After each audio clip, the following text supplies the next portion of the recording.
السلام علیکم ورحمۃ اللہ۔ سامعین، سوشل انڈیا نیوز میں آپ کا خیر مقدم ہے۔ اس وقت ہم مولانا مکرم حسین سنسارپوری رحمۃ اللہ علیہ کی حیات و خدمات کے تعلق سے ایک اہم مضمون پیش کر رہے ہیں جو ندوۃ العلماء لکھنؤ کے طالب علم محمد عمران کاندلوی نے ادارے کو بھیجا ہے۔ بسم اللہ الرحمن الرحیم۔ سوانح حیات عارف باللہ حضرت مولانا مفتی سید مکرم حسین سنسارپوری کاظمی مظاہری۔ میں کیسے بھول جاؤں تیری روشنی کا لمس، میں کیسے بھول جاؤں تیری روشنی کا لمس، تیرے ہی عکس نے مجھے آئینہ کیا ہے۔ عالم اسلام کی مشہور و معروف شخصیت قطب الارشاد حضرت مولانا شاہ عبد القادر رائے پوری رحمۃ اللہ علیہ کے خلیفہ، بقیت السلف والخلف، پیر طریقت، نمونہ اسلاف، مخدوم العلماء، روحانی شخصیت کے مالک، ولی کامل حضرت مولانا سید مفتی محمد مکرم حسین کاظمی سنسارپوری رحمۃ اللہ علیہ۔ پیدائش و خاندانی نسبت۔ آپ کی پیدائش سن 1933 میں یو پی کے مشہور ضلع سہارنپور کے گاؤں سنسارپور میں ہوئی۔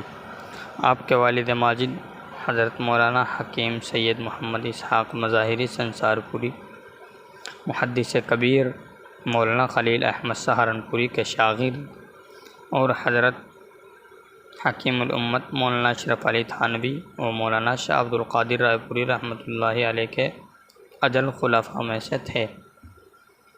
آپ کے دادا مرحوم ڈاکٹر سید احمد حسن سنسارپوری اکابرین دیوبند کے صحبت یافتہ تھے، اور آپ کے جد امجد صوفی سید کرم حسین سنسارپوری اور حکیم سید فیض الحسن سنسارپوری قطب الارشاد حضرت مولانا رشید احمد گنگوہی کے خلیفہ مجاز تھے۔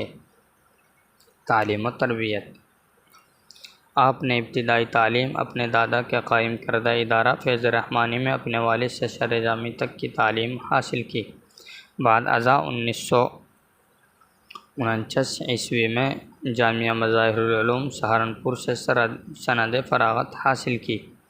آپ کے رفقا میں مفسر قرآن حضرت مولانا مفتی افتخار الحسن کاندھلوی اور اساتذہ میں شیخ الحدیث حضرت مولانا شیخ محمد زکریہ کاندھلوی جیسے اہل علم شریک ہیں۔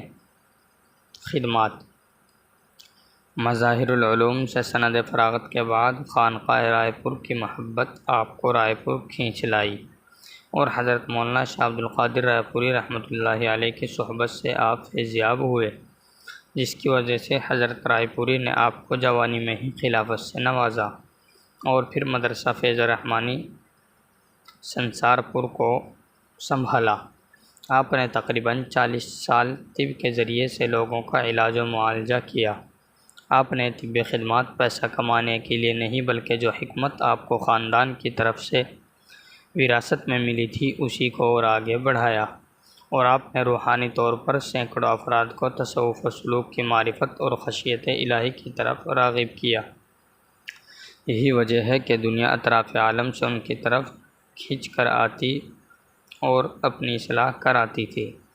آپ کے خلفاء 4 درجن سے زیادہ پھیلے ہوئے ہیں، جن میں مولانا محمد یحییٰ نعمانی ندوی، مولانا مفتی مسعود عزیزی ندوی، ڈاکٹر عبد الرحمن کوثر مدنی، اور احقر کے تایا مولانا مفتی محمد سعید احمد قاسمی کاندھلوی جیسے اہل علم موجود ہیں۔ صفات حمیدہ۔ آپ نجیب الطرفین اور حسینی سادات کے چشم و چراغ تھے۔ آپ کا سلسلہ نسب 31ویں پشت پر جا کر آقائے نامدار سرور کونین احمد مصطفیٰ محمد عربی صلی اللہ علیہ وسلم سے جا کر ملتا ہے۔ آپ بہت سی صفات کے حامل تھے۔ جمال ہی جمال، داعیانہ مزاج، بڑے ہی ملنسار اور ہر دل عزیز خوش مزاج آدمی تھے۔ آپ کو حضرت رائے پوری کی فنائیت اور افکار ذات کی خصوصیت حامل تھی۔ اس دور قحط الرجال میں علم و عمل اور شریعت و تصوف کی اس باکمال شخصیت کا وجود مخلوق کے درمیان عین الہی کی حیثیت رکھتا تھا۔ آپ کی زندگی میں جو وصف سب سے ممتاز تھا وہ اتباع سنت، احیاء سنت اور اشاعت سنت کا تھا۔ آپ کی زندگی کا یہ نمونہ سیرت رسول صلی اللہ علیہ وسلم کا عکس تھا۔ آپ جامعہ مظاہر العلوم سہارنپور کی شورا کے رکن بھی تھے۔ وفات: بالآخر آپ 22 جولائی 2022 بروز جمعۃ المبارک تقریباً 90 برس کی عمر میں اس دار فانی سے دار بقا کی طرف کوچ کر گئے۔ آپ کے انتقال سے دینی، علمی، سماجی و روحانی حلقوں میں غم کا ماحول پھیل گیا۔ تعزیت کنندگان: آپ کی وفات پر اظہار تعزیت کرنے والوں میں all India Muslim personal law board کے قومی صدر،